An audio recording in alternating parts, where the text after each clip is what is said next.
금융당국이 전세대출과 정책대출에 DSR 규제 확대 적용을 검토 중입니다. 이를 위해 은행권에 관련 DSR 산출을 정교화해달라고 주문했습니다. 9월부터 강화된 DSR 확대 적용은 전세 끼고 구입하는 갭 투자에 치명적이며 정책대출 규제 또한 매수세가 실종된 주택시장에 큰 부담이 될 전망입니다. 금융위의 이번 조치는 모든 가계부채에 대한 DSR을 세밀하게 구분하는 것으로 부동산 시장 DSR 규제를 확대하기 위한 선제적 조치로 해석되고 있습니다. 금융당국 관계자는 전세나 정책대출의 DSR 적용 여부와 적용 수준 등을 가늠하기 위해서 은행들에게 지역별 또는 소득 수준별 DSR 산출을 정교화해달라고 요청했다고 밝혔습니다. DSR은 차주의 연소득에서 대출 원리금이 차지하는 비율입니다. 매년 갚아야 할 대출 원리금이 은행 기준 연소득의 40%를 초과할 수 없으며 현재 전세와 정책대출에서는 DSR 규제를 적용하지 않고 있습니다. 시장에서는 전세대출이 DSR에서 제외되면서 갭 투자를 막지 못한다는 지적이지만 그동안 서민들의 주거 안정을 이유로 확대 적용이 실행되지 못했습니다. 다만 계속되는 규제에도 심각한 가계부채 리스크가 계속 악화되면서 정책대출과 전세대출 등에도 DSR 규제 적용 여부가 본격 검토되는 상황입니다.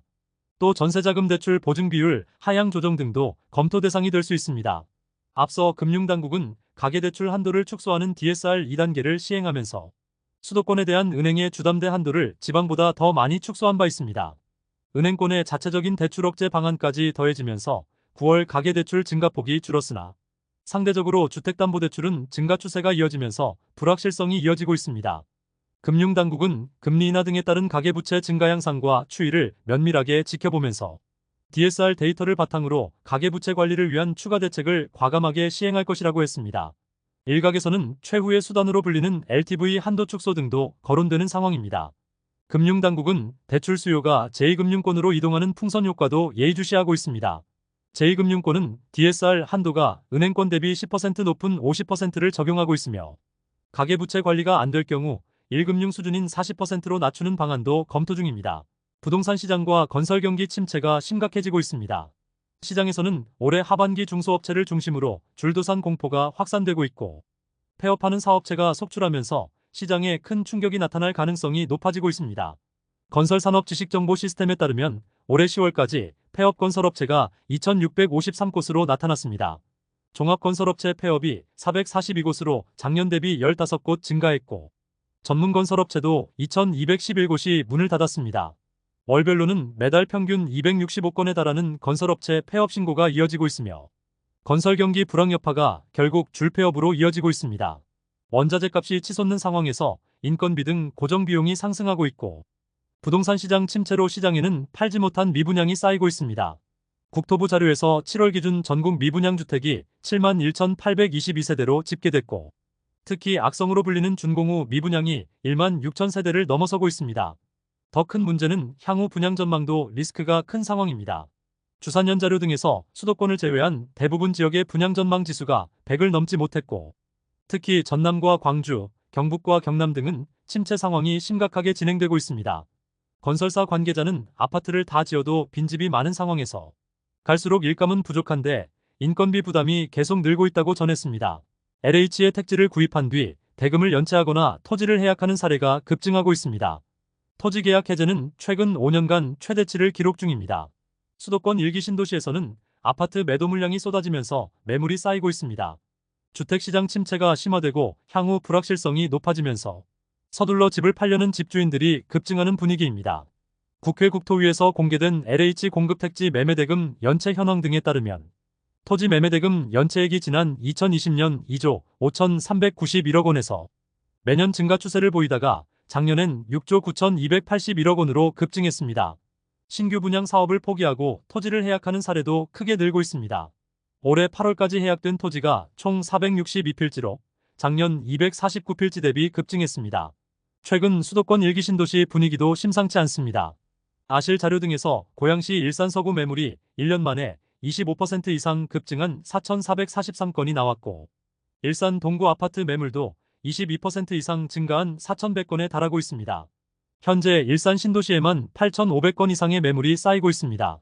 매물이 급증하면서 일산 지역 집값은 최근 1년 사이 최고 2% 가까이 평균 시세가 빠지고 있습니다. 수도권 다른 일기 신도시들에서도 매물이 증가하는 추세입니다. 3본 신도시가 있는 군포시 아파트 매물이 2,792건으로 1년 만에 14% 이상 증가했고, 평촌 신도시가 있는 안양시 동안구 매물도 10% 이상 늘고 있습니다. 최근 서울 지역에서도 아파트 매물이 늘고 매수세가 끊기고 있는 상황에서 수도권에 위치한 일기 신도시 등에도 찬바람이 불고 있습니다. 더 이상 버티지 못한 영끌족 매물이 쏟아지고 있습니다. 지난달 경매물 건수가 18년 만에 최대치를 기록했습니다. 고금리와 경기 침체 여파로 경매 시장에 물건이 급증하는 상황이며, 특히 올해 새로 나오는 경매 물건이 금융위기 이후 최대치가 될 전망입니다. 법원 경매정보 통계 등에서 지난 8월 신규 경매가 1만 149건 신청되면서 작년 8월 8,833건 대비 약 15% 급증했습니다. 해당 수치는 지난 2006년 1만 820건 이후 역대 최대치입니다. 올해는 8월까지 누적 신청 건수가 8만 2,287건으로 작년 대비 25%나 급증했고, 현재 추세가 이어지면 연간 12만 건을 초과하면서 금융위기급 충격이 예상됩니다. 2009년 금융위기 당시 경매 시장엔 연간 12만 4,252건이 쏟아졌습니다. 경매 신청 후 실제 입찰까지 보통 6개월 이상 걸리는 것 감안하면 올해 급증하는 경매 물건이 하반기부터 내년에 입찰을 시작할 전망입니다. 경매 시장 관계자는 연내 기준금리 인하가 단행되더라도 당분간 경매 물건이 증가할 것이라며, 최근 대출 규제가 강화된 것도 경매 물건 증가에 영향을 줄 수 있다고 전했습니다. 올해 경매 급증은 고금리와 경기 침체로 자영업자 시장이 무너지면서 상가 경매와 빌라, 오피스텔 경매가 속출하고 있습니다. 작년 상반기에 월 최대 600건에 그쳤던 서울 빌라 경매가 올해 2배 이상 증가했고, 신규 경매가 계속 나오지만 유찰이 거듭되면서 경매 시장도 매물만 쌓이고 있습니다. 본격화된 대출 규제로 기존 아파트 시장도 역대급 매물이 쌓이고 있는 상황이라 부동산 시장 불확실성과 리스크가 갈수록 커지고 있습니다. 미 연준의 추가 금리 인상에 대한 부정적인 전망이 커지고 있습니다. 예상보다 미국의 고용시장이 침체를 벗어나서 뜨거워지고 있으며, 일각에서는 9월에 단행한 빅컷이 실수였다는 의견까지 나오고 있습니다. 미 연준의 금리 전망이 급속도로 냉각되면서 한국은행의 고민도 깊어지고 있습니다. 미 노동부에 따르면 9월달 비농업 일자리가 한 달 만에 25만 4천 개 증가하면서 다우존스가 집계한 전문가 전망치 15만 개를 크게 웃돌았습니다. 지난 12개월 일평균 20만 3천 개도 넘어서는 수준입니다. 예상을 뛰어넘는 고용 상황에 연준의 금리 인하 행보에 비상이 걸렸습니다. 경제석학으로 손꼽히는 레미 서머스 전 미국 재무장관은 9월달 기준금리를 0.5% 내린 건 실수였다고 밝혔습니다. 그는 고용보고서를 통해 우리가 높은 중립금리 환경에 있다는 의구심을 확인시켜줬다며, 금리 인하에 더 신중함이 필요하다는 점을 시사했다고 평가했습니다. 또 인플레이션과의 싸움이 끝나지 않은 점을 강조하면서 지나고 보니 9월의 빅컷 인하는 실수였으며 이제는 경착륙과 노랜딩은 모두 연준이 고려해야 할 위험이라고 지적했습니다. 월가의 베테랑 투자자 야데니 리서치 대표도 비슷한 의견을 전했습니다. 올해 더 이상 추가 금리 인하는 필요가 없다는 진단까지 내놓으면서 지난 9월의 빅컷 결정은 필요하지 않았다. 연준은 더는 할 필요가 없고 몇몇 연준 이사들은 빅컷에 후회하고 있을 것이라고 했습니다. BMO 캐피탈 마켓의 금리 전략가도 금리 인하 중단이 기본 시나리오는 아니지만 이번 고용보고서로 연준이 11월 금리 인하를 재검토할 수 있다고 밝혔습니다. 당장 10월 11일 통화정책회의를 앞둔 한국은행은 비상이 걸렸습니다. 국내 기준금리를 현 수준인 3.5%로 계속 유지할지 연준처럼 피벗에 나설지 결정해야 합니다. 다만 국내 상황은 역대 최악으로 가고 있는 가계부채 문제가 한국 경제의 발목을 잡고 있고, 시장에 금리 인하라는 잘못된 시그널이 전해지면 다시 한번 대출 수요를 자극할 수 있습니다. 그러나 금리를 계속 동결하기에도 자영업자를 중심으로 치솟고 있는 연체율이 폭탄이 되고 있고, 건설사와 시행사 부도 등으로 이어지고 있는 부동산 시장에도 큰 부담이 될 전망입니다. 또한 미 연준의 분위기가 다시 한번 급속도로 긴축선호 분위기로 가게 될 경우 한국은행의 10월 기준금리 결정 여파가 엄청나게 커질 수 있습니다. 지금까지 잼스톤TV였습니다. 오늘 영상 도움되셨으면 구독과 좋아요 부탁드립니다. 시청해주셔서 감사합니다.